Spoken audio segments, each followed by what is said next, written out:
এক গ্রামে এক মানে দম্পতি ছিলেন, তারা নিঃসন্তান। তো নিঃসন্তান, কিছুই হয় না, বহু চেষ্টা চরিত্র করেছে। একদিন দেবর্ষি সেখান দিয়ে যাচ্ছিলেন, তো দেবর্ষিকে দেখতে পেয়ে প্রণাম টনাম করেছে। দেবর্ষি আপনি কোথায় যাচ্ছেন জিজ্ঞেস করেছে। আমি এখন আর কোথায় যাবো, আমার আর যাওয়ার জায়গা কোথায়, আমি ভগবানের কাছে যাচ্ছি। আচ্ছা, ভগবানের কাছে যাচ্ছেন, তাহলে এক কাজ করুন, যে জিজ্ঞেস করবেন যে আমাদের সন্তান কবে হবে। এবার দেবর্ষি ঠিক আছে বলে, আচ্ছা ঠিক আছে। এবার গেছেন ভগবানের কাছে, গিয়ে এবার ভগবানকে বলছে, ভগবান অমুক গ্রাম দিয়ে আসছিলাম, আপনার অমুক ভক্ত জিজ্ঞেস করেছে তাদের সন্তান কবে হবে। তো ভগবান শুনেই বললেন, ও মা, ও 7 জন্মেও ছেলে মেয়ে হবে না, বলে দিয়েছে। দেবর্ষি একটু আহা গো, 7 জন্মেও ছেলে মেয়ে হবে না, চলে এসছে, এসে বলে গেছে যে 7 জন্মের ছেলে মেয়ে হবে না তোমার। তো আর কি করে, ভগবান বলে দিয়েছে 7 জন্মে হবে না, হবে না, আচ্ছা ঠিক আছে হবে না, মেনে নিয়েছে।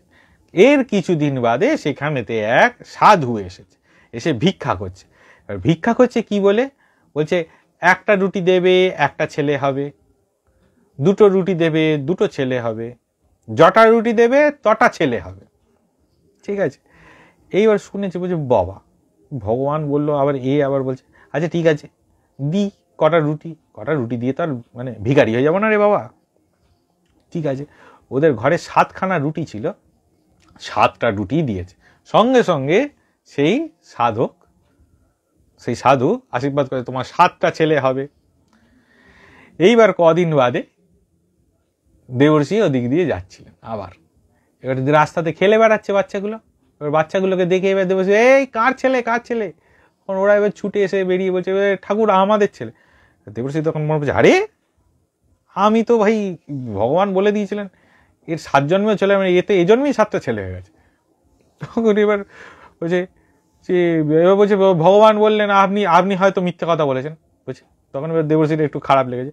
দেবর্ষি এবার ভগবানকে বলছে, আরে ঠাকুর তুমি তো আচ্ছা বিপদে ফেললে আমাকে, তুমি বলে দিলে যে 7 জন্মের ছেলে মেয়ে হবে না, আর দেখো গিয়ে 7টা ছেলে ওতে আঙিনায় খেলে বেড়াচ্ছে। তখন ভগবান তখন শুনে বলছে, ও 7টা ছেলে হয়েছে, আমি কিন্তু দিইনি, ওই যে সাধু যে দিয়েছিল ওই সাধুর কোটা থেকে দিয়ে দিয়েছে।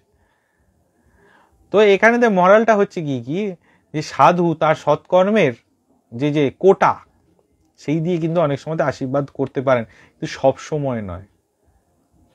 হ্যাঁ, সাধুর যে কৃপা যে আমি যে পাবো, হ্যাঁ, তার জন্য আমাকেও সেরকম কর্ম করতে হবে। সাধু সবাইকে কৃপা করেন না।